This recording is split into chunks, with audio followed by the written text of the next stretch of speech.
There we go. Okay. So, I'll just say, hello and thank everyone for coming. I'm Naomi Rankin. I'm the leader of the party here in Alberta. And we're glad to have you attend today this educational on housing. Our presenter today is Jacob Holloway, who is just completing his law degree at the University of Alberta. So he's researched this area and he's been an activist in this area. I think he can bring both perspectives to bear today. So without more ado, I'll just hand it over to you, Jacob. All right. Hello, everybody.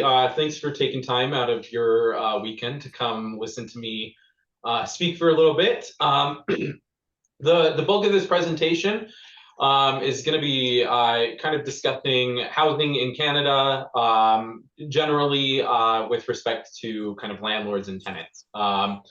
So we'll be talking about we'll look at kind of the economic situation here in Canada, in Alberta, in Edmonton specifically. And then I'll also be kind of like unpacking some of the common talking points that are used to justify the system of exploitation by landlords. But before we get started on that, I am going to, can't I control this? Can I just double check? Are people seeing the Tenants and Parasites screen on their screens now? Yes. Yes. Okay, great. All right.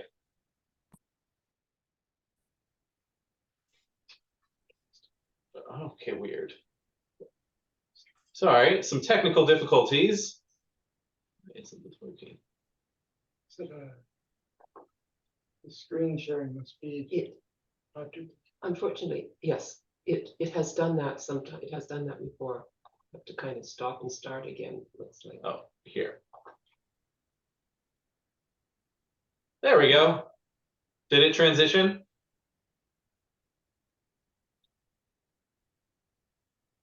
I'm gonna take that silence as a yes. Okay. Yeah, it has transitioned. Sorry.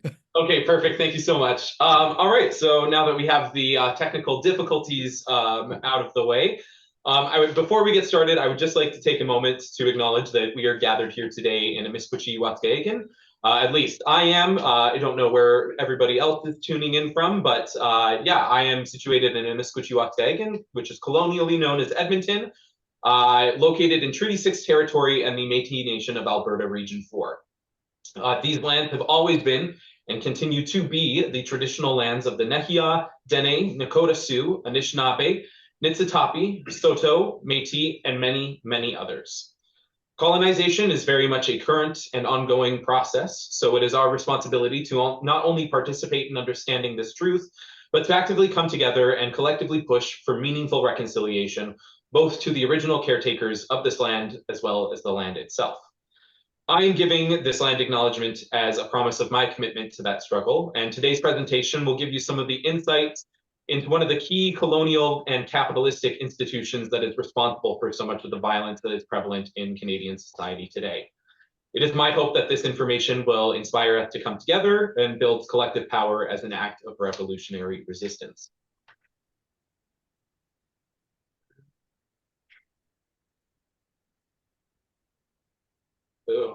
All right. So I've kind of divided this presentation into a few parts, and this presentation is influenced extensively by a book called The Tenant Class by Ricardo Tranjan. It came out this past summer, and it is all about housing issues in Canada. I believe he works at the Canadian Centre for Policy Alternatives. But he wrote a very compelling book. It's quite a short read. I think it's under 200 pages. But his scholarship has kind of informed a lot of how I've decided to kind of structure this presentation, though I am pulling also from kind of my own research that I've done in this area in my capacity as both a law student and the coordinator for the Legal Education Project at Student Legal Services. So part one of this presentation is called There Is No Housing Crisis. So the Toronto Star published a news article titled The Middle Class Housing Crisis, wherein they warned that, quote, if rent control were suddenly to cease, many families would suddenly be confronted by the danger of eviction or the necessity to find other accommodation because they could not afford to stay where they were. A different investigative report by Maclean's proclaims that the housing crisis, which, quote, shows no immediate signs of ceasing, is fueling tenant organizing efforts in Canada. Quebec's Le Devoir reported on a press conference organized by a tenant committee where they demanded a provincial investment into affordable housing. The Tyee has also published a commentary arguing that, quote, we must have more homes and we must have them at prices that people can afford to pay, end quote. So while mainstream media discourse regarding the state of housing in Canada has churned out similar reports and stories for as long as I can personally remember in my lifetime, the truth is that the framing of what's happening as a quote unquote crisis obscures the fact that the political struggle over housing in Canada is about as old as this country itself. The Toronto Star article I quoted is from 1950. The Maclean's piece was written in 1969. The press conference covered by Le Devoir took place in 1980, and the commentary published in the Tyee dates back to 1911.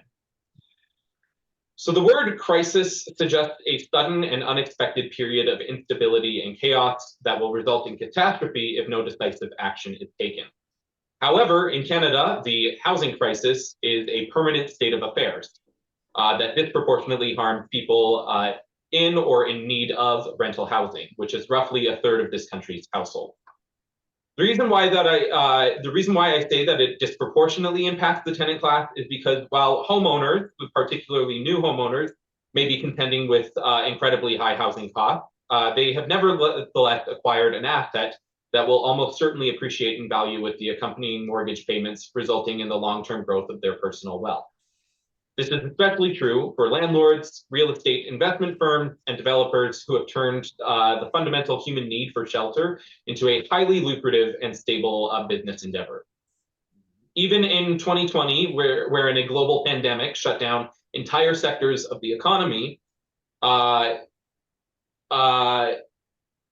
it was a good year for the landlord industry. On top of that, banks and other mortgage lenders are also raking in returns from creating money, lending it out on interest, and having the government assume a share of that risk so that they can continue making easy money off the public with little to no worry. A housing system that serves all but one group is not in a state of crisis. It is a system foundationally premised on a structural inequality and economic exploitation, wherein one class appropriates an unfair share of the fruits of labor of another class. Now, just because it is legal and socially acceptable does not mean that it isn't exploitation. In fact, I argue that it is exploitation precisely because our laws and institutions and social norms allow one group to enrich themselves off the backs of another. A housing crisis also suggests the need for a technical solution and coordination between various stakeholders, all of whom desire the same outcome, an end to the crisis. However, nobody is at fault with this framing, and politicizing the issue is deemed counterproductive. We need win-win solutions that benefit everybody involved. The right policy mix backed by adequate government funding is the only way forward. People who are genuinely concerned with the state of housing in Canada would benefit from seeing the supposed housing crisis for what it truly is: a poorly regulated market that extracts income from working class people and funnels it into the wealthier segments of Canadian society.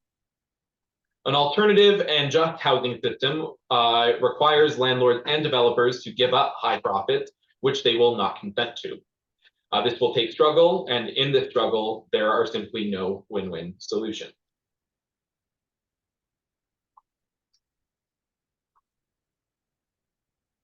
All right. So before we dive into the current state of housing in Canada, Alberta, and Edmonton specifically, I would like to address some of the popular rhetoric that is used in relation to the alleged housing crisis. That is, the real problem is that supply is simply not catching up with demand. We hear this from politicians all the time when we're talking about housing. If we build more housing, the argument goes, people will have more housing to choose from, and the cost of housing will become cheaper. One of the first things covered in most economics courses is the law of supply and demand, wherein prices will fall if the supply exceeds the demand. However, the material world is a bit more complicated than that, and this is especially true when we look at housing. As such, it is a mistake to treat housing as a market that can achieve an optimal balance. For starters, land upon which housing is built is a fixed resource. Although we can make better use of the land, we cannot produce more of it. Highly desirable land is not only fixed in quantity, but it is also scarce, and those who already own it have the upper hand. Another reason the real world rental markets don't align with the law of supply and demand is that housing is not like bananas. Bananas spoil quickly, so it is in the best interest of the seller to get rid of them, even if that means accepting a lower price than what was originally sought. Housing, as I've already mentioned, almost certainly appreciates in value over time. So a landlord holding onto an empty property building in Vancouver is still making money in absolute terms, even if that amount is comparatively less than he would be making if he had rented it out. Proponents of the supply side argument will often say that low vacancy rates are indicative of a low supply and thus result in a higher rent. Naturally, the argument goes, if the vacancy rate increases, so too does the supply, which should result in a corresponding decrease in rent. However, this is not what happens in reality. During the onset of the pandemic, the national vacancy rate increased from 2% to 3.2%, about a 60% increase, and yet rent went up by an average of 3.6%.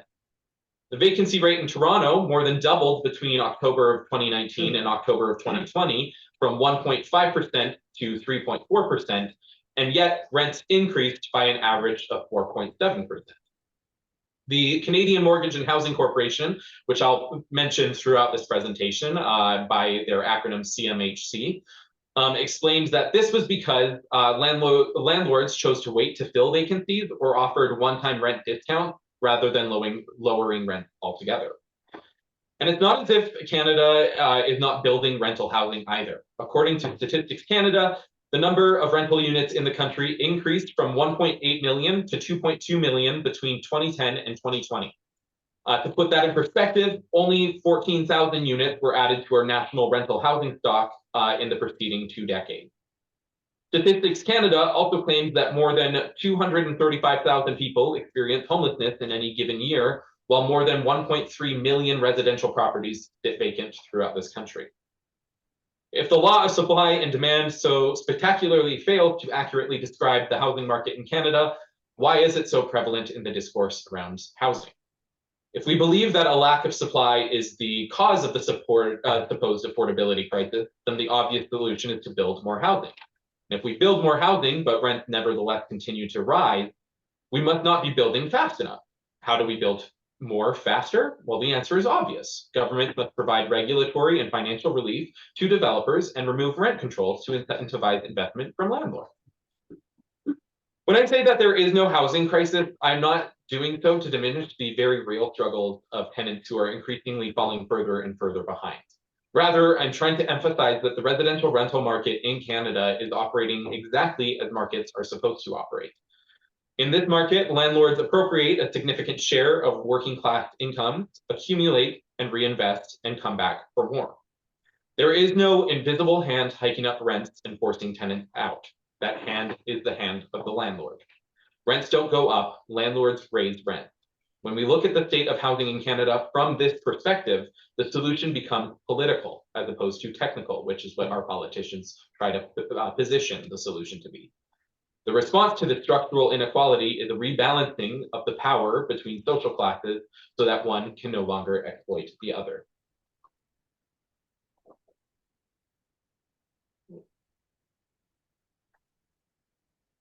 All right.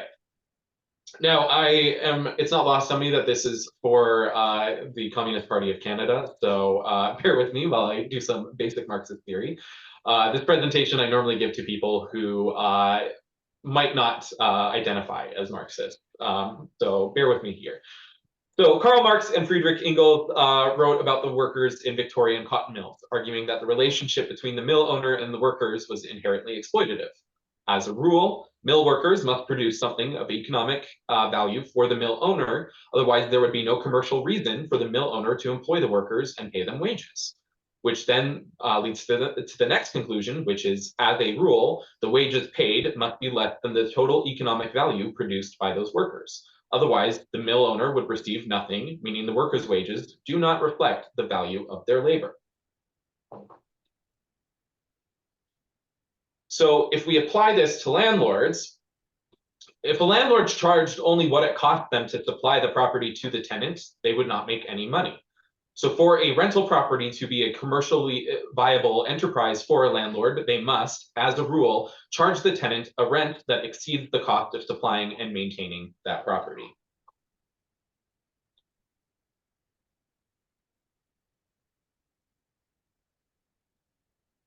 Which brings me to part 2 of our presentation. So one of the key features of Marxist thought, as we know, is class analysis. In fact, you may have already picked up on me repeatedly using the word class throughout this presentation already. My reason for doing so is that a class analysis expressly names the people who are taking too much and the people from whom too much is taken. It is a valuable framework that seeks an explanation for how appropriation occurs by identifying the institutions that enable and encourage exploitation. An equally important aspect of class analysis is that it explores how the oppressed classes resist and overcome that exploitation. In the Marxist tradition, a person's social class is determined by their relationship to the means of production, which can be understood as the physical and financial assets used to produce goods. Now, before capitalist production and accumulation can begin, communal land is turned into private property and the people who live on it into wage laborers. This is a brutal process known as primitive accumulation, whereby, quote, conquest, enslavement, robbery, murder, and force play the great part, end quote. While orthodox Marxists tend to view primitive accumulation as a foregone process during the rise of capitalism, Indigenous studies scholars in North America emphasize the continued role that unconceded violent dispossession continues to play in the reproduction of colonial and capitalistic social relations in countries like Canada, where primitive accumulation was realized in its worst form, which is genocide. The law and law enforcement protect property rights over land dispossessed from Indigenous peoples, thus creating private property and the structural basis for the housing market system. With private property established, society was subsequently divided into 2 parts. On one side, we have a tenant class who has no choice but to engage in an asymmetrical power struggle in order to acquire an essential component of human survival, that is, shelter. On the other hand, we have the landlord class, who by virtue of owning private property, extract the incomes of tenants, the profits from which they then use to reinvest into even more rental units, which they again rent out for more than they are worth.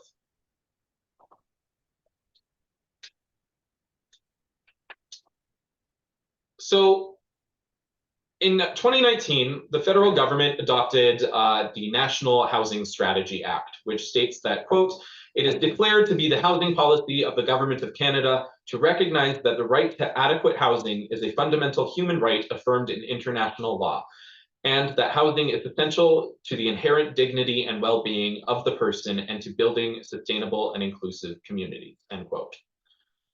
According to international law, the right to adequate housing consists of 7 fundamental elements. That is security of tenure, which basically just means legal protection from forced evictions, the availability of services and materials such as water, energy, sanitation, etc. Affordability, so housing costs do not compromise the enjoyment of other rights. Habitability, that is the physical safety and space and protection from the elements that a shelter provides. Accessibility, specific needs of marginalized groups are taken into account. Location, so that is proximity to employment, healthcare, education, and other social services.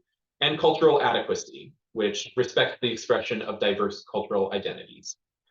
Now, to get a clearer understanding of where Alberta currently stands with respect to the right of, or realizing the right to adequate housing, we need look no further than the province's Housing First policy. So as homelessness increased to crisis levels in the mid-1990s, Canadian public policy began to shift from a linear residential treatment model, which required unhoused community members to progress through various levels of housing while remaining sober and medically stable, to a housing first model, which focused on rehousing the chronically unhoused and providing them with supports to remain housed. In essence, the philosophy underpinning Housing First is that everyone has an inherent right to be housed because housing is a necessary condition to address and resolve many of the physical and mental health issues faced by unhoused community members. So this begs the question, does Alberta's Housing First policy recognize and fulfill the right to adequate housing?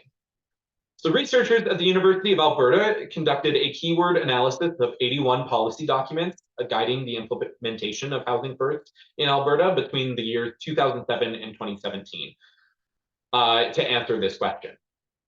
In so doing, they found that affordability was the primary element addressed in all of the policies examined, noting that the focus on affordability implies that the right to adequate housing is not an entitlement to be accessed free of charge. Rather, it requires states to adopt policies that provide correctives to the market. The frequent use of affordability to characterize problems with the housing market in Canada ultimately serves to conceal the profiteering underpinning these problems. It confers an aura of blamelessness to the problem, as an uncontrolled natural forces are what is increasing rents. However, rental rates are not an intrinsic characteristic of rental units, but an external factor determined by market relations. Rental units are made unaffordable by landlords who charge too much rent and the governments that enable them to do so. By convention, and for no other reason, Canadian governments define affordability or affordable housing as housing that costs 30% or less than a household's pre-tax income. It should be noted that in the post-war period, that number was 20%, but it has since shifted over the years to the benefit of landlords. The problem with the widespread use of this measurement is that it focuses on how much tenants pay while neglecting the other side of the equation, how much landlords profit. Almost all proposed solutions amount to landlord subsidies in that they consist of providing financial assistance to tenants, which is then immediately given from the tenant to the landlord. For example, the National Housing Strategy released by the federal government in 2017 contained 3 primary initiatives: financial support for new and existing social housing, funding for 60,000 new affordable rental units, and providing 300,000 households with affordability support through the Canadian Housing Benefit. Apart from the support for social housing, those latter 2 initiatives essentially funnel public money to developers and landlords. According to this strategy and others like it, affordable rental units are defined as rental units that are kept at 80% of the average market rental rate for a determined period of time, usually 20 years. After that, they are subject to the whims of the free market. Not only does 30% of gross income affordability, not only does the 30% of gross income affordability threshold ignore the long-term financial security of tenants, the 20% below market standard for affordable rental units also overlook that housing markets are out of sync with the rest of the country. One way to contextualize rent prices with what is happening in the economy is to contrast rent increases with inflation. In 2001, the average monthly rent for a 2-bedroom unit in Vancouver was $920. Had rent increased at the same rate as inflation, the average monthly rent for those units would be would have been $1,310 in 2021. However, the real rental unit price in Vancouver in 2021 was $520 higher at just over $1,800 a month, meaning that on average, landlords are squeezing out an additional $6,240 per unit per year from tenants in Vancouver. While Vancouver is definitely the worst example of this, Edmonton has certainly not been spared, as landlords have been squeezing out nearly $4,000 from tenants per unit per year in Edmonton, if we use inflation as that kind of comparative metric. Another way to demonstrate how landlords are taking more and more from tenants is to contrast the number of hours of work needed to pay rent. In Edmonton, a tenant earning the average wage in 2020 needed to work about 124 hours in order to afford a 2-bedroom unit without spending more than 30% of their pre-tax income. In 2021, the amount of work hours needed to keep that same unit affordable rose to nearly 131 hours, meaning that in just a year, tenants had to work an additional workday every month to make ends meet with respect to housing.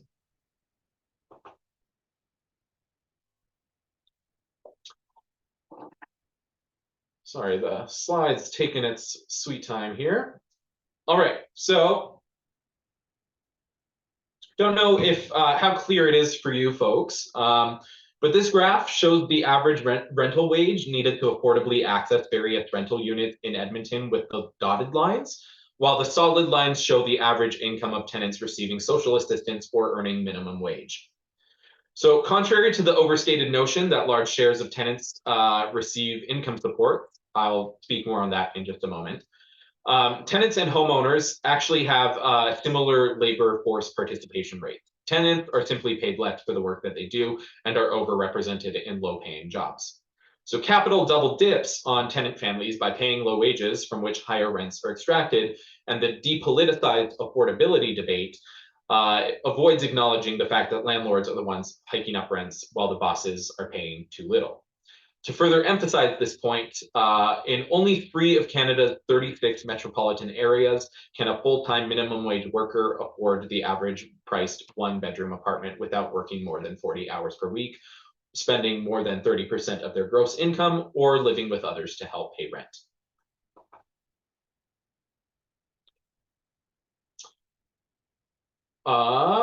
And got another graph here that shows the average rental wage needed to affordably access various rental units in Edmonton with the dotted lines, while the solid lines show the average income of male tenants by age. Note that youth and seniors are the least likely to secure what governments consider affordable housing. And then on this next graph, this shows the same information, but for women.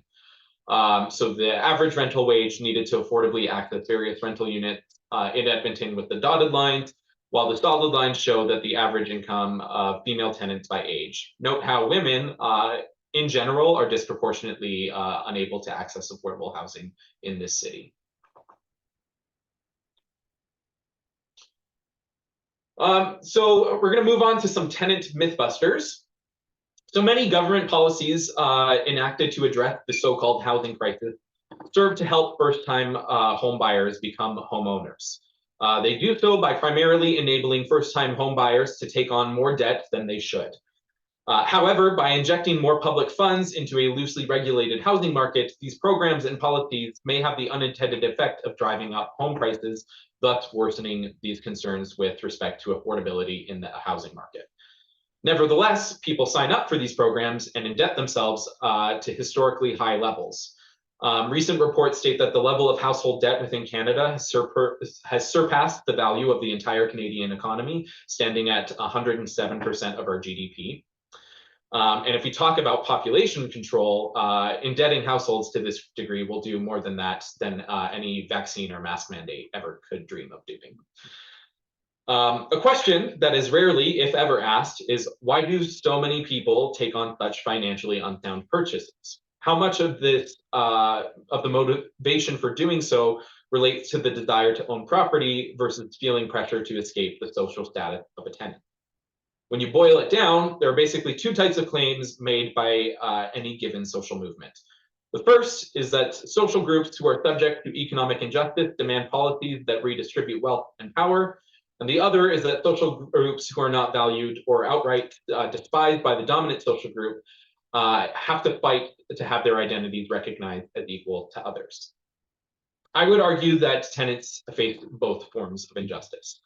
Landlords extract ever more profits from the tenant class, while Canadian society treats tenants as inferior and less accomplished.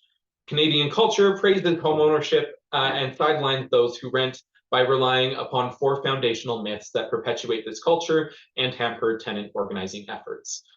In short, they are that renting is a phase that people grow out of, that tenants don't pay property taxes, that a significant portion of tenants don't work, and that everyone wants to own a home. So the next part of this presentation will just kind of unpack those 4 myths. So the first one is renting is not a phase. Tenants are often depicted as university students living in precarious housing, almost as a rite of passage into adulthood, collecting funny stories to tell their children later in life. Or in the many news stories about soaring house prices, as young couples struggling to build financial security on their way to homeownership. While there is no doubt that these groups of people do find themselves a part of the tenant class, they by no means make up its entirety. In fact, 70% of the primary maintainers in tenant households are older than 35%, than 35 years old, sorry, and 22% are older than 65 years.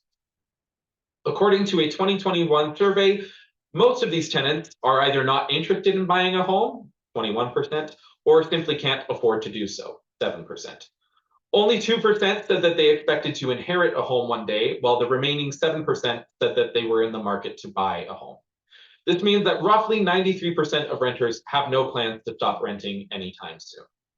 So, when the government uses phrases like the next generation of homeowners, or millennials can't afford homes after exiting the basement, or Canadian dreams slipping out of reach, they are painting a picture of an entire generation that was in a succession line for a home when that is not at all the case. Home ownership rates have fluctuated between 60 to 69% in the past 50 years, meaning that at any given point in time, 30 to 40% of people living in Canada just do not own their own home. This is particularly true for racialized communities where the rate of home ownership is lower than the national average.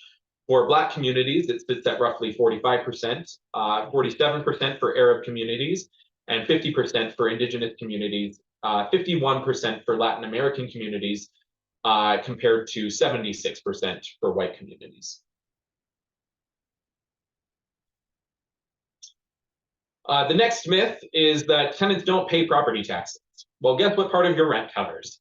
In a 2015 document published by the Landlord Advocacy Group, yes, those exist, this one's called the Federation of Rental Housing Providers of Ontario, they stated, quote, most tenants do not know this, but on average, they are paying an incredible $190 a month in property tax. While this document refers to multi-residential properties, things like apartment buildings and row houses, many private landlords who rent out places like single-family homes, condos, rooms, or basement suites treat property taxes as operating costs that are passed on to the tenant through inflated rent. As the Federation's 2015 document concludes, quote, it's included and hidden in their rent, but they are paying it, end quote. Property tax debates are often focused on homeowners, which is why tenants are often left out of this conversation.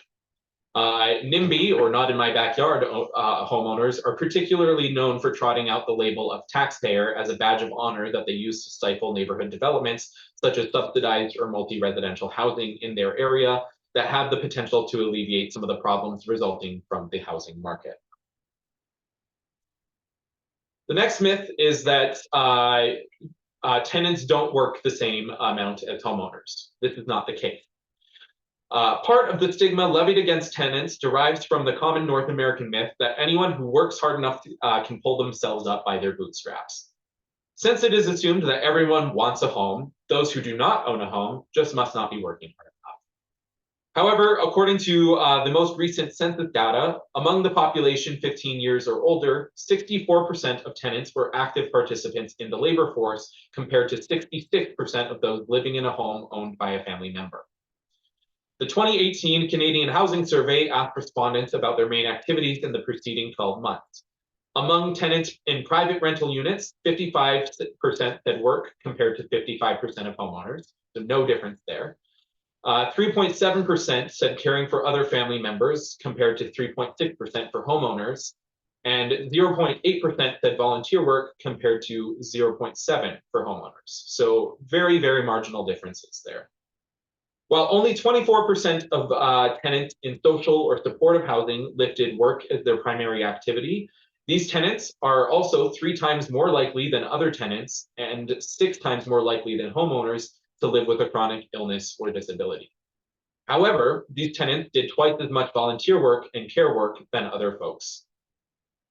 They were also 3 times more likely to have spent most of the year looking for work compared to homeowners.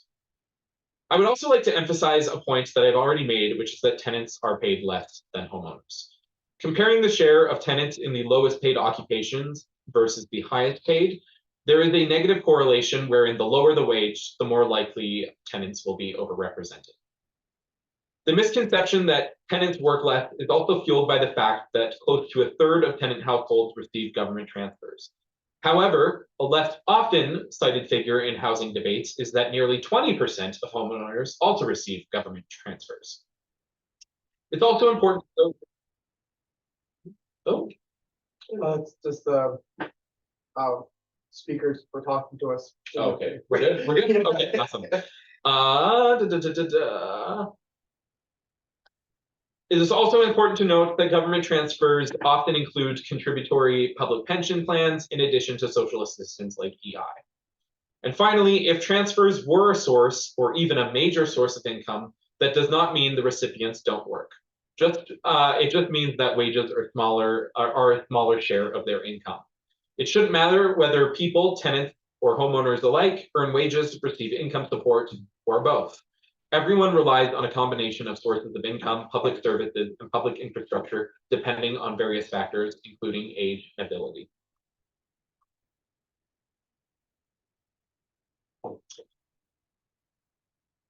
And then this final myth that we're going to be busting is that everybody wants to be a homeowner. Well, in addition to the cultural stigma associated with being a tenant, the dominance of the private rental market and profiteering landlords prevents a fair comparison between being a tenant versus a homeowner. When given the choice between owning and driving a car and an underfunded, unreliable public transit system, many people would likely opt for the car. However, would that still hold true if the choice was between a car and a cheap, reliable public transit system? With the fetishization of homeownership in Canada, little attention is often paid to the benefits of renting, which can include partial savings on insurance, maintenance, and taxes. The ability to follow a career opportunity wherever it takes you, taking on less debt also allows tenants to devote more time to activities unrelated to paying and maintaining a financial asset, such as a hobby or a political cause.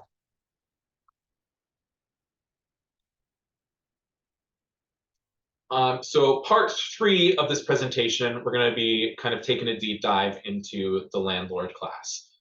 So my focus on social class is not intended to undermine the very real struggles of tenants who are faced with other forms of discrimination, be it race, gender, age, or sexuality. Rather, I am trying to emphasize the struggle that all tenants have in common, which is that a landlord extracts profit from a basic human necessity, shelter. For that reason, I argue that there is no such thing as a good landlord, not even your grandma. The economic duress of capitalism pressuring individuals to invest in rental properties and exploit tenants to give themselves a pension is an argument for more robust social programs, not landlordism. There is still a substantial power imbalance that exists between tenants and good landlords. It is predicated on the threat of violence through eviction, in that how well a good landlord treats their tenants is entirely determined by their payment of the rent. Personal relationships should never be assumed to protect people in disadvantaged positions of power. While there may be no such thing as a good landlord, there are different types of landlords which can impact tenants and their organizing in different ways. For example, roughly 12% of tenants in Canada live in non-market housing, 38% rent from private landlords, 22% rent from small businesses, 20% from corporate landlords, and 8% lived in units owned by financialized landlords. So what is the difference between all of those different landlords? So first off, non-market housing can be understood as housing rented from governments, nonprofit housing providers, or cooperatives. These arrangements are often stereotyped as dilapidated and in disrepair. However, according to the Canadian Housing Survey data, non-market housing is only slightly behind at 10% compared to market rental housing at 8% in need of repairs. Further to that, 53% of tenants in non-market housing assess their units as safe and secure, compared to 54% of tenants in market rentals. While it is definitely horrible that more than half of tenants are safe in their homes, the data is clear that whether the unit is a non-market rental or a market rental is statistically insignificant. Non-market rentals are known for their lower rent because profit is out of the equation. However, it is extremely difficult to get into them in that roughly only 2% of Canadian households had at least one family on a, roughly 2% of Canadian households had at least one family on a waiting list, and that roughly 2/3 had been on that wait list for 2 years or more being the operative term there. Private landlords are those who rent out homes not specifically built for the intended purpose of renting. This is also known as secondary housing. Shelters such as single family houses, townhouses, condos, basement suites, etc. There is no standard name for-profit landlords in the secondary rental market, so I'm just calling them private landlords. They often charge more than it costs to maintain the property in order to keep a profit for themselves. A family that pays a mortgage on a second home through rent collected from tenants ends up owning 2 homes. This is not only legal, but something that is often praised in our society as astute and entrepreneurial. A common phrase that is used to describe private landlords is the mom and pop landlord, who are often portrayed as struggling to get by in the media. This is not accidental, but rather a central plank in the effort to depoliticize housing. It is not an accurate portrayal in that the average net worth of multi-property owner families is approximately 1.7 million, excluding mortgage debt. The housing and financial security of private landlords should not be equated to that of the tenant. One is accumulating wealth and has 2 or more homes to choose from, while the other is at the risk of becoming homeless. Small business landlords are those who own smaller portfolios of purpose-built rental housing, also known as primary housing. So these are things like a single apartment building or the like. They are also often characterized in the media as mom and pop landlords. However, as with private landlords, the size of the small business does not change the power dynamics at play in any fundamental way. They own a rental property and dictate how much workers can keep of their earnings, and may try to evict families if there is money to be made. Much like other small business owners who are the face of campaigns against minimum wage increases, small business landlords will employ similar rhetoric against pushes for affordability, such as they might sell the property to a heartless corporation if they don't continue to make a profit. So tenants should accept rent increases and not demand extensive repairs.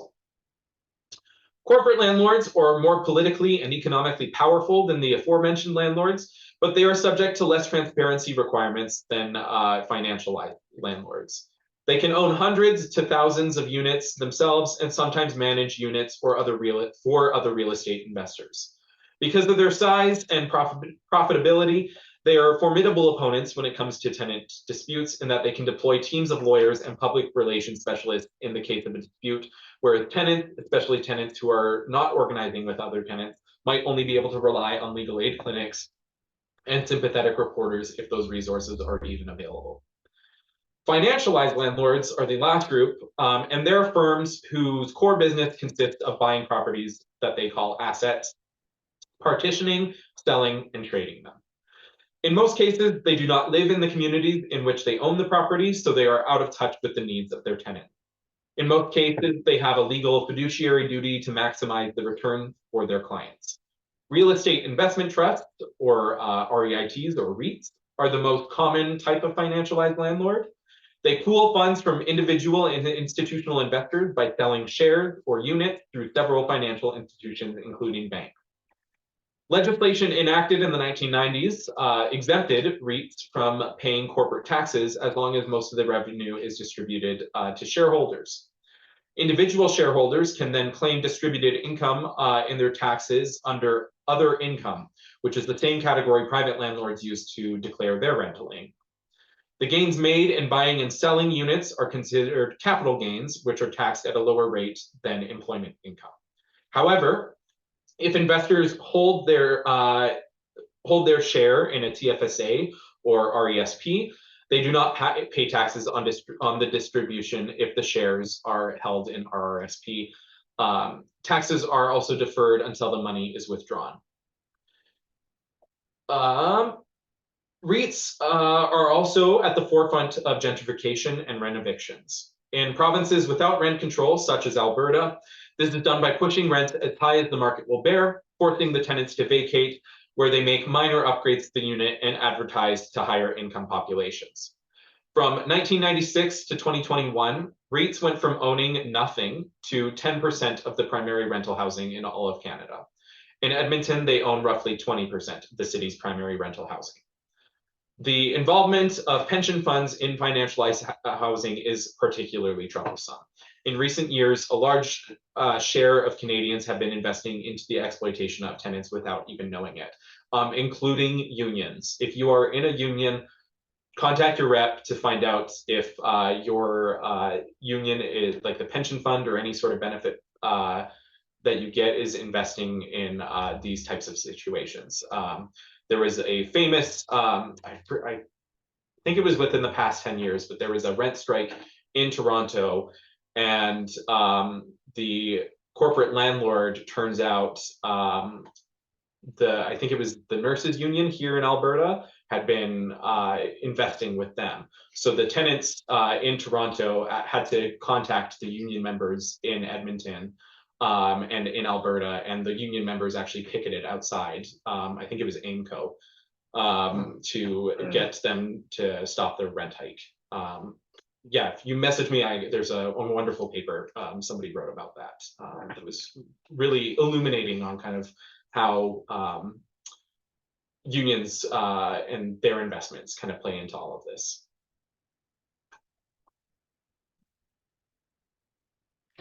So this graph that I'm showing you next, if it will load, there we go, shows the average rental wage needed to affordably access various rental units in Edmonton with the bars, while the line there shows the rate of ownership of primary rental housing by financialized landlords. So you can see the more that financialized landlords buy, the higher the average rental wage to affordably access those various units goes up. And then another fun thing about these investment firms, such as REITs, is that if you go into their kind of like year-end financial reports, it's where they're talking directly to their investors. So they're a bit forthcoming with what they're doing. This is from Minto REIT's 2020 report. They were talking about the COVID-19 pandemic and the quote-unquote affordability crisis, wherein they say the favorable fundamentals that existed pre-COVID-19 will return. The housing crisis that existed prior to COVID will reassert itself. The housing affordability gap continues to grow, and this will ultimately benefit the multi-residential sector.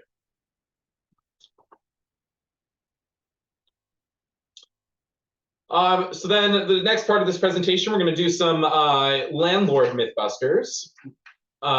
So kind of going over some of the talking points that are used to justify this system of exploitation. And the first common talking point is, but landlords are entrepreneurs and take on all the risk.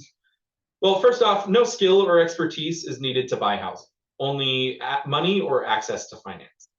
To notice a demand for shelter is the equivalent of noticing a demand for potable water, and is a highly tenuous argument to which one could stake a right to hoard housing. Some might argue that the ability to predict when a given area will gentrify and when to invest accordingly to rake in a greater returns is in and of itself a skill. However, such a skill is ultimately detrimental to the broader society, so it is unclear why this should merit any financial reward. Landlords who are unable to find a tenant still have a capital asset that will appreciate in value, as I've mentioned several times already. The administrative burden of managing a rental property is often minimal and often neglected by landlords, or outsourced to a letting agent paid for by the tenant through further inflated rent. Maintenance and repair costs are paid for by the tenant through rent and security deposits. The next myth or talking point is, but landlords provide housing. Well, landlords don't provide housing, they own housing. Everyone involved in the creation of society's housing stock has been paid. The workers involved in the labor of construction give society its housing stock and tenants their shelter, not landlords. When a landlord buys a rental property, it already exists. No additional housing has been introduced to the supply on account of their actions. Landlords force society to pay for its housing stock many times over in perpetuity. It is morally abhorrent to profit from something so fundamentally necessary for human survival and well-being. And this is kind of my argument when people say, well, what if this one landlord, is a developer and did finance and pay for the construction of this building? Well, within a relatively short amount of time through rent, that the costs of building that building will have been covered. And what I mean by landlords force us to pay in perpetuity is that once that cost has been covered, we don't see a corresponding decrease in rent or just an elimination of rent. They keep charging the same amount of rent. So all of that money is going to this one person for perpetuity. The next little myth here is, but landlords also have bills to pay. Well, then get a real job that contributes to society. Some landlords are fortunate enough to have acquired their rental properties at no cost to themselves, such as inheritance or what have you. However, most usually invest savings and or take out a mortgage. Landlords with tenants occupying the property for the duration of the mortgage have their tenants pay that mortgage through their rent.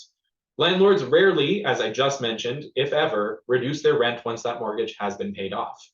Costs for repairs and maintenance also come from the rent and security deposit that the tenant pays. So what is to be done? That's a great question.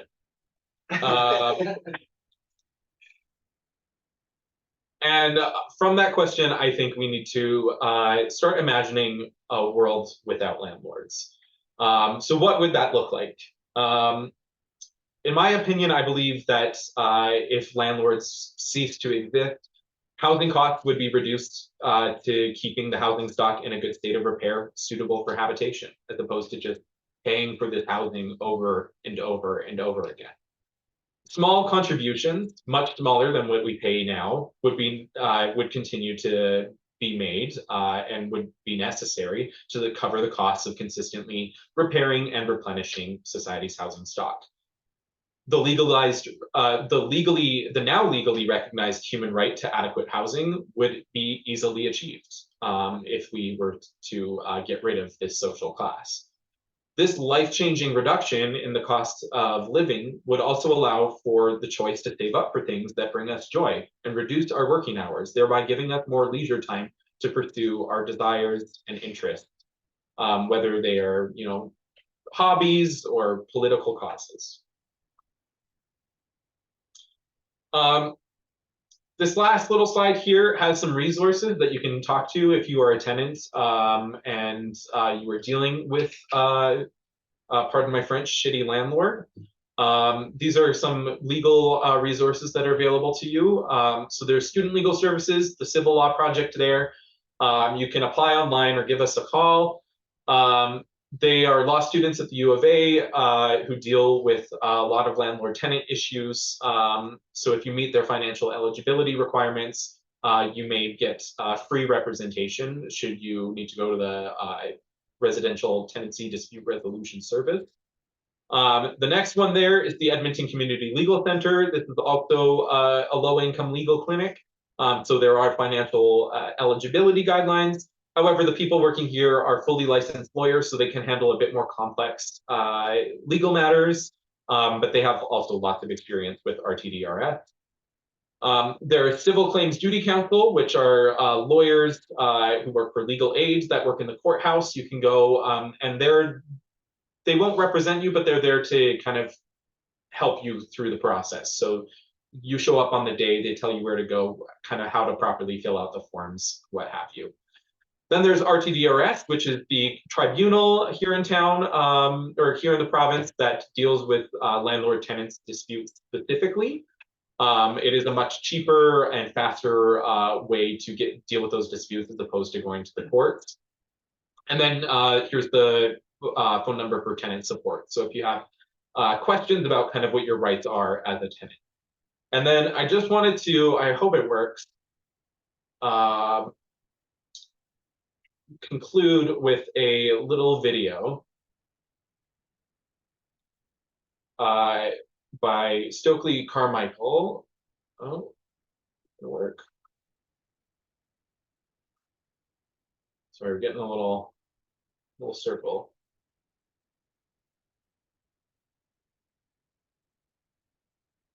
But this is from a talk he gave at UCLA in 1973 about the question of reform or revolution, and he uses the metaphor of a house that I think is pretty apt for this conversation. So let's see if we can play it.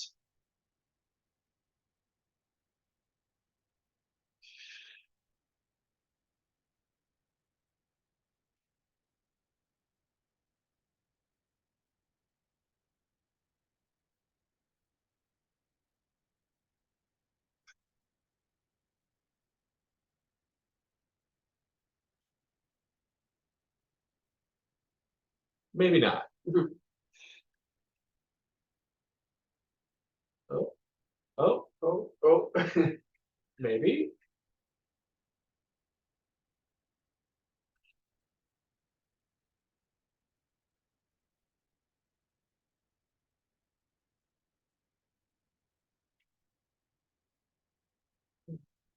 Yeah.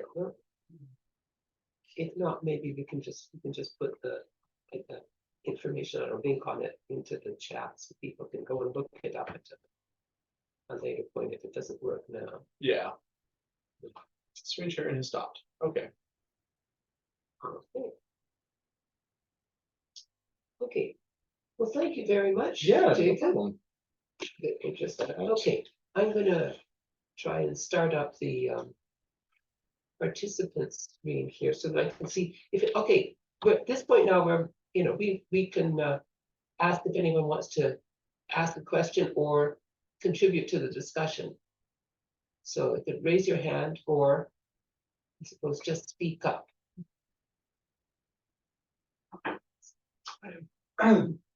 Okay, Jeremy, yeah. Yeah, so this is a bit more nuanced towards speculation on the housing advocacy like movement that in Alberta. I know there's a lot more development specifically on tenant rights advocacy out of Calgary that we've seen, especially with like more cohesive organization out of there.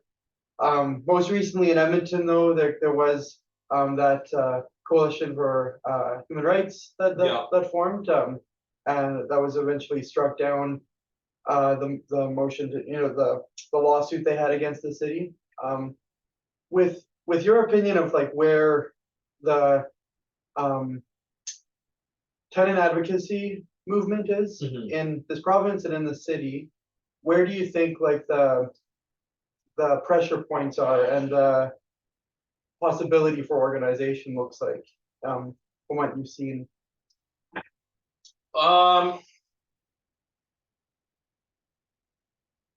My kind of read on tenant organizing in Alberta, despite being like the province with the least amount of regulation and protection for tenants, we're among the kind of least active in terms of tenant organizing.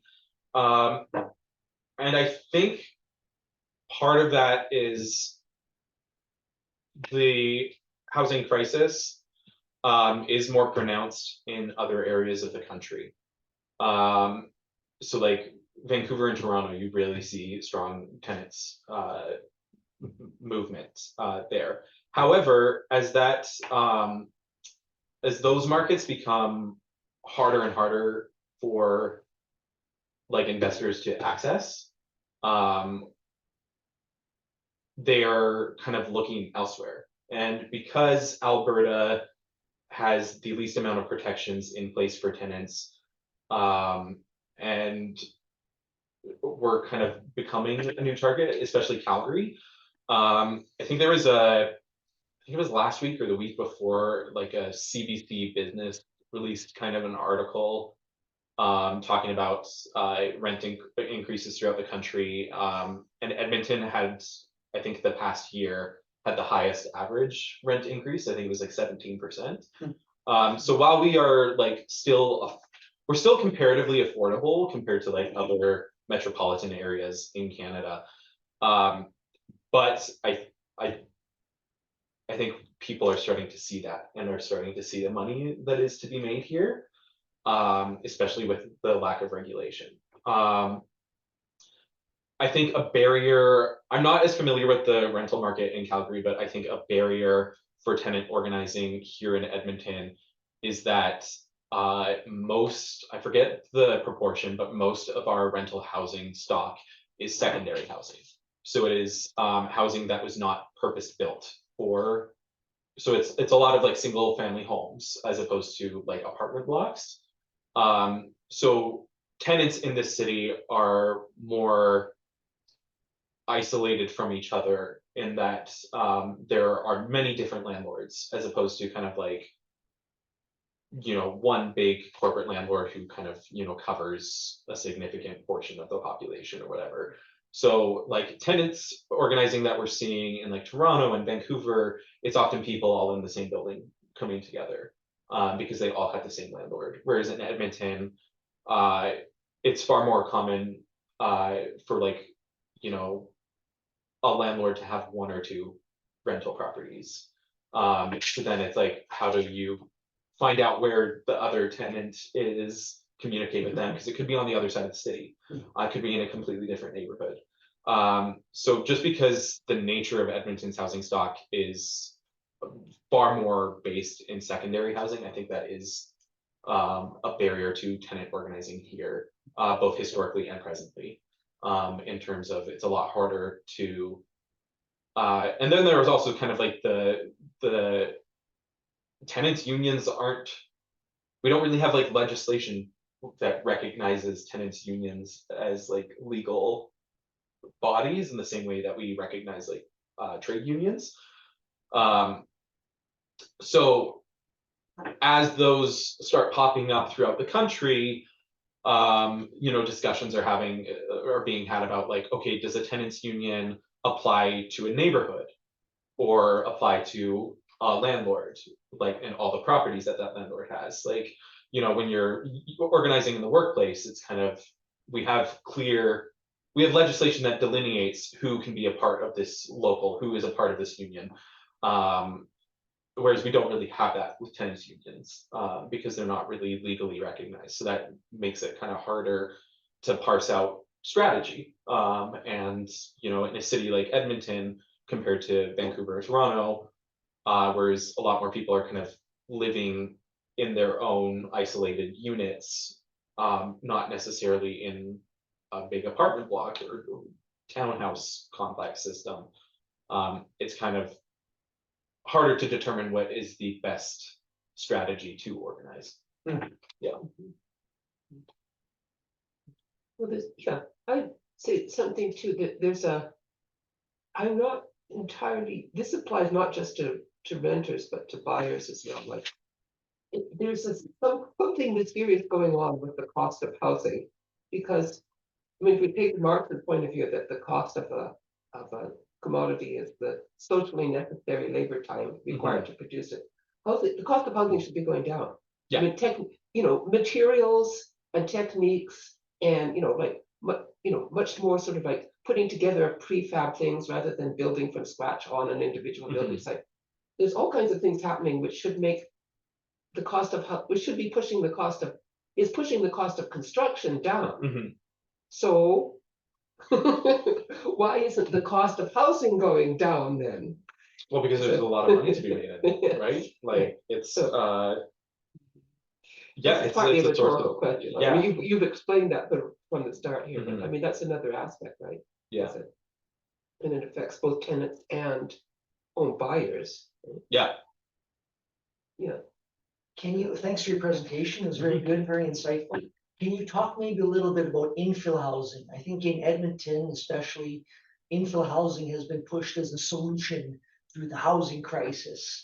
As in like putting like two units on like one lot of property. Single-family dwelling neighborhoods. Instead, they destroy the old stock housing and they replace with 2 or 4 unit student housing. Is there any specific that is there any? So is that considered secondary housing, or is that considered private? Yeah, that would be secondary. So primary housing. Is there any push? I would say, is there any push towards like corporate or financialized landlords investing or buying those kind of units or single family dwelling units? Well, in a market like Edmonton, where that most of the stock is these kind of like isolated parcels, like you have these financialized actors that are buying kind of like this house in this neighborhood, this house in this neighborhood, which also kind of makes it harder to organize. Like who's my landlord? Like I don't even know who to file this lawsuit again. Like, yeah, you can, corporations, it's very easy to make a shell corporation and register title under that corporation, which then obscures kind of who the money is eventually going to. And yeah, the infill, like primary housing is like this this unit or this collection of units is built for the purpose of renting, is what primary housing means. Whereas like an infill is like, this could be a family's home, like they could purchase it themselves, or it could be a rental property. So it's not designed to be accessed specifically by the residential rental market. Yeah, primary housing is like, no, this is residential rental market housing for them. You can't like buy this necessarily. So like condos, that's all secondary. Yeah. And my kind of question is, and you touched on this too, like you said, REITs now went in whatever period from when they didn't exist to 20%, owning 20% of the primary rental housing, I guess, right? Yeah. So I'm guessing based on that fact, and maybe can you speak to this more broadly, is there a growing monopolization of housing? Like, is there more corporate and financialized landlord ownership of a larger portion of the rental housing market? Yeah, that's my impression from the data. I don't see how somebody could look at the trends that we're seeing over the past couple decades and not come to that conclusion. Which is why, like, I scream and laugh when the federal government is like, oh yeah, we're gonna a landlord subsidy, or like, it's a tenant's financial support thing that they can access. Like, it's just public money going directly. Like, you just have the tenant acting as a middleman. And like during the COVID-19 pandemic, when workplaces were shut down, and people were like, well, I'm concerned, like, if I can't go to work, like, how am I going to pay my bills? And the conversation was about how do we make sure tenants don't pay their rent? When I think a better system would be like, all right, landlords, how much, like, open the hood for us? Like, how much do you need to maintain this property? And the government will, during this time, put like a moratorium on evictions. You can't evict your tenant. And if your tenant is not working, then we can subsidize the maintenance cost of the building, as opposed to subsidizing the entire rent of that tenant. I think that would be far more productive. But it's just kind of like, the perspective we bring to these issues is like, oh, how do we make sure the tenant pays the rent? And it's like, well, we know, like, at a base level, as a rule, the rent covers everything needed to maintain this property and then some. So like, do we need to be subsidizing the profit margin? No, probably not. So then why don't landlords, you have an onus, like, we're just blanket moratorium on evictions. If you are concerned about not making your bottom line or meeting your bottom line, you come to the government, you submit an application saying we need assistance because this unit costs $100 a month to maintain, just like in terms of repair and maintenance and stuff like that, as opposed to just being like, hey tenant, it's on you to apply for this benefit, and then we'll give it to you and you just give it to the landlord. Like, what's the point of the middleman here? And then I think that would also like alleviate a lot of pressure on tenants who are just trying to survive. But yeah, it's just this depoliticization of housing, I think feeds into that kind of perspective, is like, rent is this sacrosanct thing that can never be interrupted ever, that can never be halted, even though it's not a productive use of money. We're just paying for the stuff we already have in perpetuity. So would you say, is there objectively a shortage of housing? Like, do we actually need to build more housing to see the whole population adequately housed? I mean, like, just looking at the stats can stuff, like, it's 250,000 people are unhoused on any given day throughout the year, and we have 1.3 million vacant residential properties. I mean, granted, a lot of the properties that are sitting vacant are these like luxury condos and stuff like that. So it's more like, the H people into the luxury. Oh yeah, but like, so it's we have like, objectively, no, I don't think we have a shortage of housing in general. however, how our markets work, yes, we do have a shortage of affordable housing, which is, yeah, like that's kind of the metric that our politicians, our media class are using, is that they're like, well, we don't have these affordable units, and we're not going to interrogate the fact that we have a million, more than a million like condos and like luxury homes, McMansions sitting empty.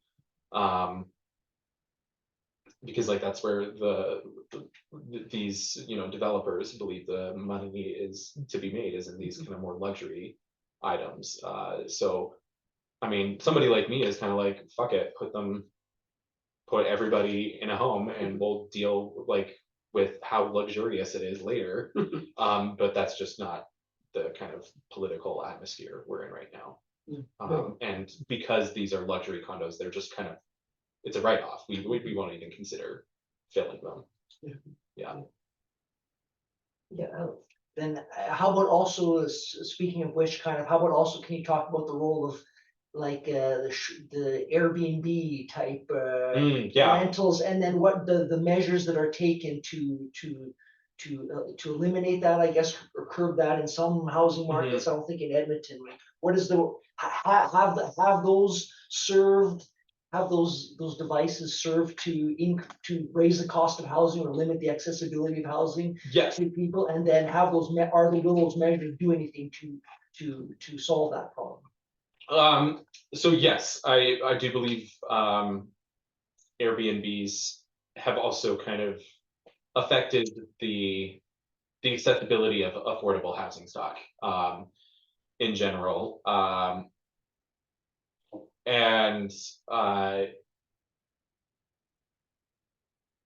there are, like, it was in Montreal, like ghost Airbnbs that people are renting. So people are like signing a lease for like a rental unit and then renting it out as an Airbnb. So because the landowner who owns that initial unit, they're getting their monthly rent regardless, so they don't really care. But then you have these like unregulated short-term rental people operating out of that, and like that big fire that happened in Montreal was a big part of that. I would say a big way that the short-term rentals are affecting our housing stock is in terms of like the quality of the housing stock. So not only are we just like reducing supply, but we're also letting the conditions and like the safety aspects. It's a very easy way to kind of let those things slide by, because like when you're staying for a weekend in an Airbnb and put those, but like if the heating's not great, you're there for 2 days. Like fuck it, are you gonna go to RTDRS over this? Probably not. So they kind of get away with this kind of substandard housing that's not fulfilling their kind of health and safety obligations, because they're just turning it into short-term housing. And short-term, somebody's there for like a week at most. They're not gonna, put up too much of a fuss. And if they do, you like give them $50 off. Like, so that is one way that Airbnbs are like really impacting things, is it just kind of lets health and safety standards fall to the side really easy without any check. I in my capacity as a coordinator for student legal services, I did a report and recommendations for city council in Edmonton to come up with like a rental property registry and a landlord licensing kind of regime. And in Edmonton, we already have that for short-term rentals. Like if you are going to get a business license to operate an Airbnb, you have to kind of meet these kind of certain minimum standards. And we didn't have anything for long-term rentals, which I think is kind of insane, because that's a person's home. It's not just a place where they're staying for a few days. Like it's where they find safety, dignity, sense of identity is like in their home, and we don't have regulations at the same level as we do for short term rental properties. So like Edmonton has kind of taken steps to kind of deal with the Airbnb problem and to kind of like curb that. I don't think enough. And I think what we're doing for short-term rentals, I don't understand why we're not doing that for long-term rentals, considering that long-term rentals are objectively a more important, serve a more important function and service in our society than the short-term rental does. So anybody out there on Zoom, do you have any questions or comments to add?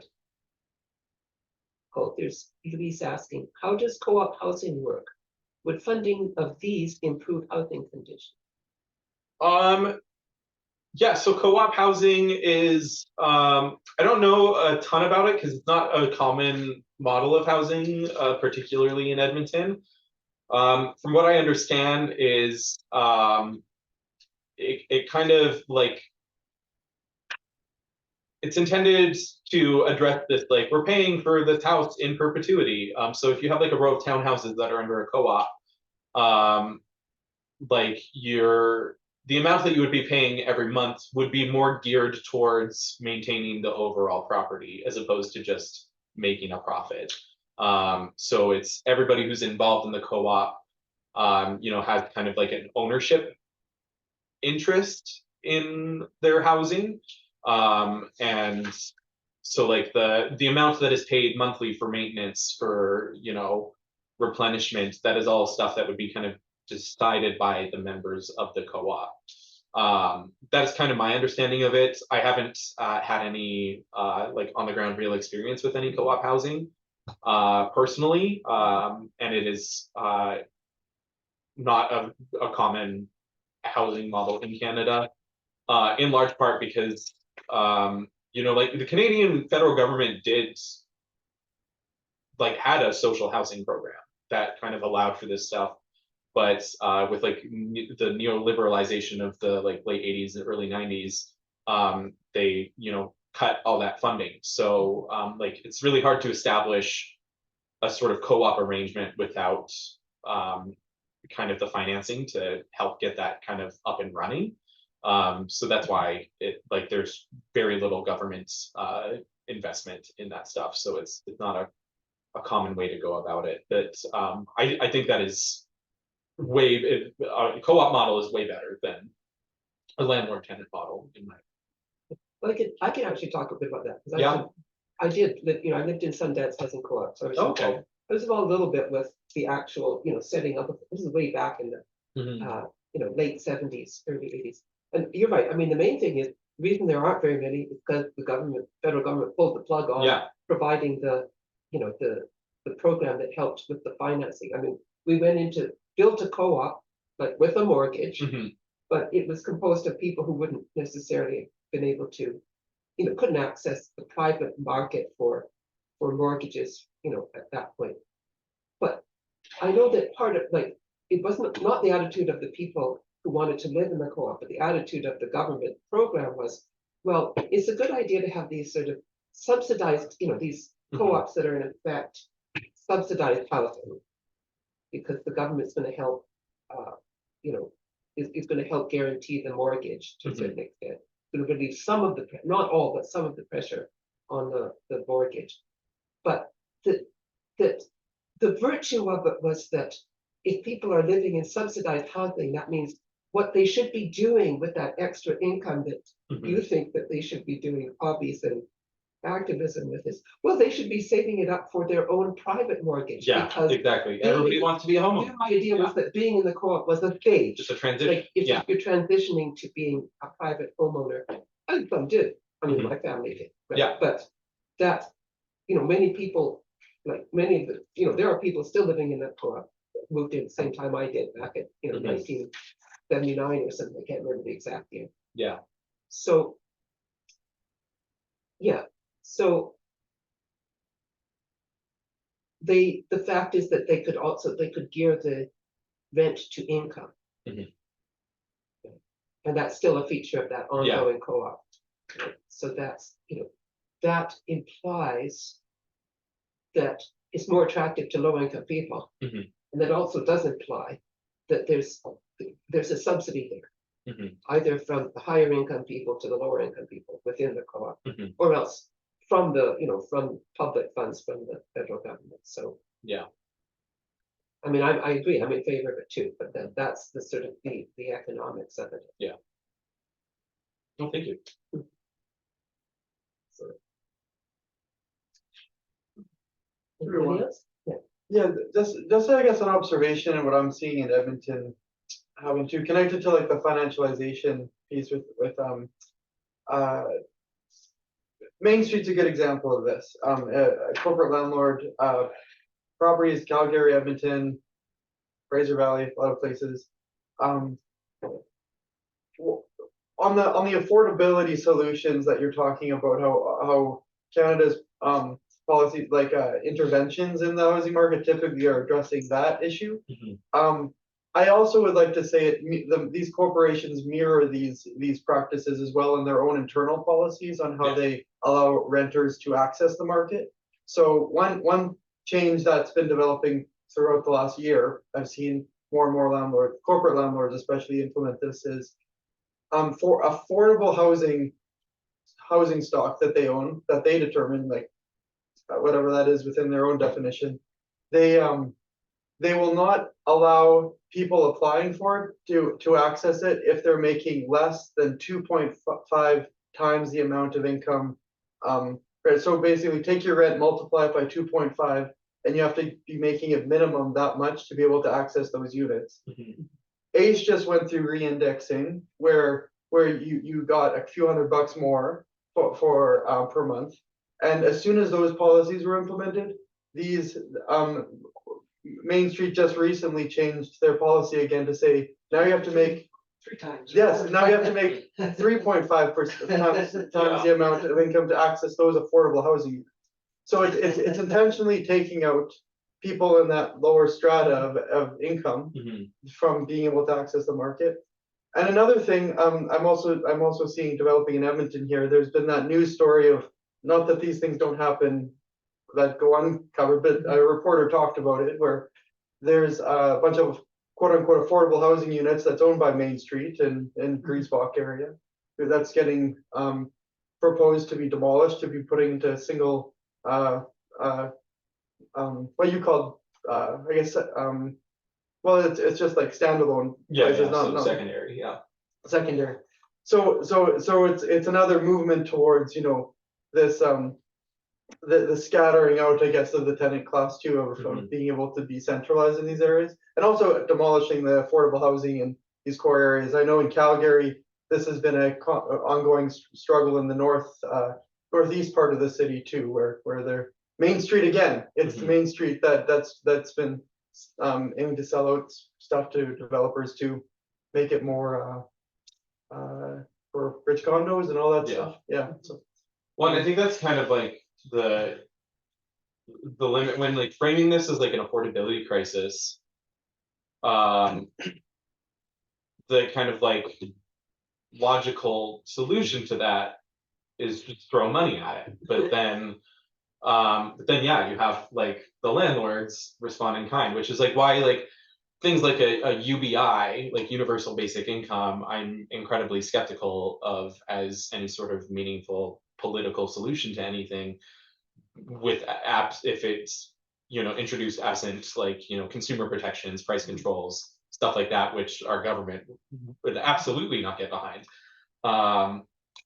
Is because like we like AISH, we re-index AISH, so people who are on disability are receiving a little bit more extra a month, and then the landlords change their policies to be, all right, well, we're scooping up that, so you're still getting the bare minimum you need to survive, and we're taking as much as we can off the top. Like that's framing this issue as an affordability crisis, just it kind of limits the imagination in terms of like solutions to just throw cash at it, which is just ultimately using tenants as a middleman to pass that cash from our public bodies to private developers, investors. I think Ryan had his hand raised. Did you? I saw it came up on. Hello? Yeah, Hello. Hi, did you have did you want to say something? Okay, go Yep, ahead. I do. I want to, I know everybody's frustrated with the housing crisis and landlords not pitching in, whatever. So I was just want to propose an idea of housing, co-op housing or whatever. I recently seen this one group, they attempted to sort of infiltrate a small town that has, a council and a mayor, whatever. But what they did is this political group entered this town and started living there. And so they invited a lot of other people from the group to live there. And so what happens is you have this small segment against another small segment in this small community. And then you are voting as a community on things. And that's basically how that operates is democracy. And you have your right to vote in your council or your town council. And then that's where you can say, we achieved this, we did that. And so everybody else is in agreement. The whole town is in agreement. And that's how you can kind of foster a productive, healthy society. And people can, what I imagine is that the party to this small community would actually have a physical effect on it. Say, we need to fix this store here, this sidewalk here, this town needs signs over here. Like we need the whole community to pitch in and start caring for. And not only that, but to make it a lot more attractive for tourists, for people come by, shopping, you name it. And safety is number one priority, right? So a lot of communities aren't doing this, and that's where you can just for like the Communist Party, for example, they can do that. They can instill that vision, those values, and kind of progress into a modernized, people will get the idea. And I think people will gradually like the idea of having something better than, other towns that are falling apart. That's what I just, that's my motion I'd like to put forward. Not a commune, but it's still democratic. It's like conservatives are doing the same thing right now. That's what they do. They go in there, they take over the council, whatever, and the mayor, whatever. So they position themselves there, and then they position all the landlords and all of them around them too, businesses. So they're not doing a good job taking care of infrastructure and all that. Roads are very bad, lighting and crime, So those are things that businesses, you've asked them. You ask any business in the rural Alberta, and they got broken into like 10 times, like just stupid stuff like that. So if we could provide security around the clock like that for business and everything, prosperity comes back. That's all I like to say. People love that. So, and your town isn't doing that. So we just need a new agenda, a new plan forward. You say, okay, well, we're going to have a security set up, 24-hour surveillance towards these stores or whatever. That's provided by the town. And of course, you're paying the taxes. So there you go. I just don't like seeing these businesses struggle. When they're struggling, then you can't hire people, right? That's simple. Is actually historically the case that, in various countries where, when communists are elected to city council, communist majorities of the city councils, those cities are better run, in terms of like the services they provide for all classes and so on. But, that's happened, you've seen that, like, it's happened in Italy. There's the whole province of Karelia in India where, it's striking, the, social conditions are strikingly better in an area that's run, has a provincial communist government. However, short of having like a federal government, that doesn't address capitalism versus socialism. Yeah. So, well, I said it before, it's really annoying when we have to explain to the capitalists how to run a capitalist. We have to actually step in and run capitalism for them and do a better job of it. Yeah. but it's true. Like that happens if we have communist majorities on the city council, we run capitalism better than the capitalists do. Well, I actually want to like talk about, I have a quibble with your presentation. Okay. And it's not like the substance of it, I learned a lot. I mean, thank you very much.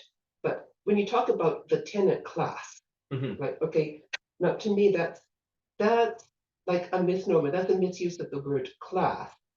Because we primarily, as Marxists, like as communists, we talk about class, we're talking about people's relationship to the means of production, Mhm. that where they fit in the social, Mhm. relations of production. Yeah. So whether a person's a tenant or a land or a homeowner Mhm. is part of it, but it's not enough to actually distinguish them. It doesn't make them a different class. Mhm. Right? Like you have the working class, some of whom Mhm. are tenants and some of whom are paying a mortgage. Mhm. You've got small business, the petty bourgeoisie. Some of them are renters, some of them are paying a mortgage on their house and so on. So, like, I'm interested in, like, how do we address the working class as a whole on the subject of housing, so that we can show that those who are tenants and those who have, who are buying a house, paying a mortgage, do still have a common interest, like a class interest together. Mhm. So, like, I want to think about, I haven't worked this all through, but Mhm. how improving the conditions for tenants will also help those who are currently paying a mortgage, who are struggling to own a house as well. Right? Because there are, they do have interests in common. Yeah, That, absolutely. their primary interests as a class override the sort of Mhm. differences in any one area, like, how they're paying for their housing. Mhm. Have you thought about that? Um, I think like a clear example of that kind of dynamic is that I wish I had like read it right before, because the last time I read it was like a year and a half ago. But that story about the rent strike that was happening in Toronto, Mhm. and after doing like a search through the corporate registry, found out, I'm pretty sure it was Inco. Um, but yeah, it was like was the landlord responsible for this increase, and then they found out that a bunch of like public sector unions in Alberta, through their pension funds, had been directly investing in this. So then there was this kind of, the tenants in Toronto who are directly affected by this rent increase had to like appeal to the workers, the union members in Alberta, Right. and be like, hey, like Standards your investments are doing this to us. Like, this is kind of is antithetical to the principles informing the formation of trade unions and stuff like that. And it served as like an education opportunity for the members of that union to be like, whoa, we need to put pressure on, where we're putting our money, and like who we're giving our money to not go around our backs and then just, exploit a different group of people on the other side of the continent. Um, so like, yeah, I see your point about the kind of your quibble with the kind of putting tenants versus landlords in two distinct classes. Yeah, well, no, I've got no beef with Mhm. having landlords versus tenants as a Mhm. class distinction. Yeah. That's, Mhm. but to say that tenants are a class, that would kind of that would, mean that you're creating division between the people who are paying rent and the Mhm. people who are paying a mortgage for their own house. I don't Mhm. mean people who are buying a Yes. a Yeah. house to rent it out to someone else, but who are Mhm. paying, who are struggling to pay, Mhm. for their own house. Well, I can tell you, well, one thing that, comes up that I, kind of think off the top of my head is like, condo buildings, like, Mhm. if it's an apartment building kind of thing, situation. The theory is that each place, like, that those who live there own their own units. Mhm. Right? So the condo association is a coalition of the people who live there, who are owners and residents, and they have a Yeah. vested interest in keep maintaining the building. But some of these buildings, there's a lot of land, a lot of rental units. Like a lot of units are bought, a lot of condo apartments are bought by some form of landlord. They're renting it out. So there's a lot of tenants in there. Mhm. But the condo association consists of the owners, not the Yeah. residents. Yeah. Right? So the situation could arise where the owner resident Mhm. are outvoted by the landlord, owner landlords, and may not have the same, interest, Yeah, like in terms totally. of Yeah. how much are they going to put into long-term maintenance and maintaining the Mhm. security and the physical plant and so on of the building, like the landlords in the building may or may not want to be willing to put down a big chunk of money for long-term, something that's going to only pay off in the long term and so on. So, so that's one way in which renters and owners within the same building have can have the same interest in having a good place to live. But that's not the same as the resident and the landlords who have the vote in the building. Yeah. So, Jeremy, you want to say something? Oh yeah, I just wanted to point to two examples of organizing around this that I've seen in Canada in the last bit. Like one was in Toronto, with folks in the party who were organizing around security of tenure was a big part of it, of what they were organizing around, and there were long story short, they were basically saying their advocacy was basically ineffective and resounded nowhere until the trade unions actually got on board with their demands. So having rather being it first of all, having trade unions think proactively about these things and start passing motions in their councils that are pushing housing to a higher priority in their agenda is one way I think that working class people can get on board with this, because it impacts first time home buyers and tenants alike, for affordability of housing, but also the quality of housing and type of housing where it's the same. The other example is in when previous member Sam in Calgary was organizing down in Calgary. UFCW was going through a strike at the time, and there was a lot of sympathy from some of the locals on passing motions around freezing rent, affordable rent, and stuff like that, because the material conditions of a strike. How are your trade union members going to actually last on the picket line if they're going to have to pay rent out of their pockets? Most of these are grocery store workers, right? So I think trade unions thinking practically about how they're actually going to win their fights against, the cutbacks coming to their members, needs to come down to what basic needs do their members have that needs to be met, and what type of advocacy needs to happen, and what levels of advocacy needs to happen from the unions, because unions are the ones with power. It's not tenants. Tenants just spend money. They have a bit, but not much. It's only in Well, yeah, with that lack of legal status for unions is like a legal entity in and of itself. Like, Huge. yeah, they're But also structurally, hugely reliant on that. in the economy, that unions represent people as the direct producers of surplus value, of profit, whereas tenants represent it indirectly. Yes, yeah. So yeah, I think that's connecting that working. How do you connect to the class? Well, you need the trade unions on board to imagine that. That needs to be the engine of it that like pushes these reforms. Okay. Anybody else have anything to say? Well, we see. I think we're coming up on. Well, we've been going for more than an hour and a half here. So I guess if that's, last call for any other comments. If not, we'll just say thank you very much, Jacob. That was really a very illuminating presentation. And thank you. Very interesting. Thanks. Yeah. So thank you all for attending, and we'll let you know about the next one, but hopefully pretty soon we'll have another event.